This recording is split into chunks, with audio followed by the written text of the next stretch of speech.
gang, it's Beth here, and today we're going to repot Rhonda the red pepper. So it's been just over a month since I planted Rhonda, and now that she's popped up and she's got a few more leaves, we need to give her a bit of extra space to spread out. For this stage, you'll need a small pot, a saucer if you added them, and some compost to fill it with. To get started, grab your small pot and fill it up with compost. And as always, if there's any big chunky bits or big clumps of compost, just make sure you break them up as you go.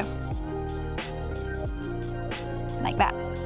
So before we put Rhonda in, we're going to give the compost some water so there's a nice moist environment for her roots.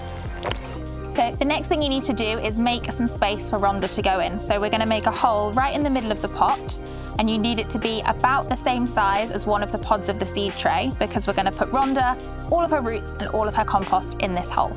You want to choose your strongest looking plant to repot. So I'm going to choose this one in the middle because it's the biggest, strongest, has the most leaves. That's the one we're going to do today. Then next we need to gently ease Rhonda out of her seed pod. So you can push on the bottom of the pod and you can tip it up slightly, and you want to grab her by her compost and not by her stem.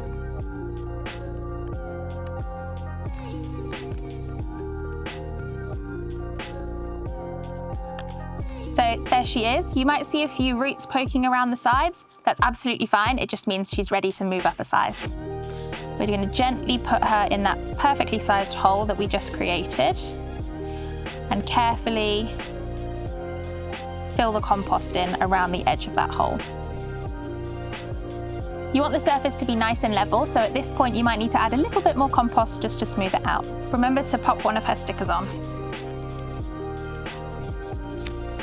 Because it's so lovely and sunny at the moment, I am going to keep Rhonda outside, but only during the day. At night, when it's getting a bit colder, I'm going to bring her back inside. But keep an eye on the weather, because as that changes, as the evenings and the nights get a bit warmer, she'll be able to stay outside all the time. You're going to want to let Rhonda almost dry out before you give her any more water. So at the moment, watering her a couple of times a week is probably enough. So you might have 2 spare Rhondas like I do. If you've got extra pots, feel free to pot them up. That's what I'm going to do. And if you've run out of pots, feel free to grab some more from our website. And that's Rhonda all done. She'll be nice and happy in her small pot, and in about a month or 2, we'll check back in and see how she's going.